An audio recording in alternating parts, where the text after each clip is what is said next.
In today's video, I am going to teach you how to delete a folder in Zoho Mail Workdrive.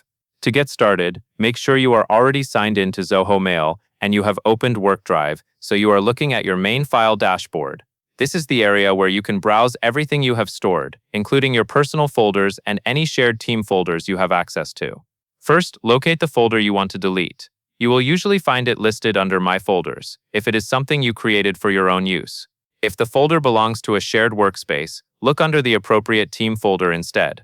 Take a moment to confirm you have the correct folder, especially if you have multiple folders with similar names. Deleting the wrong folder can create confusion for you or your team later. Once you have found the folder in the list, move your mouse pointer over the row where that folder appears.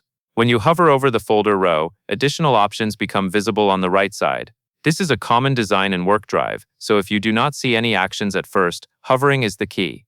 Next, look to the far right of that same row and click the 3 vertical dots, which is the More Actions menu. This opens a small menu with different options you can apply to that folder. From that menu, select Move to Trash. This is the option that removes the folder from its current location and sends it to the trash, rather than deleting it instantly. That is helpful because it gives you a chance to recover it later if you change your mind. After you click Move to Trash, a confirmation pop-up will appear. Read it quickly to make sure it is referring to the correct folder.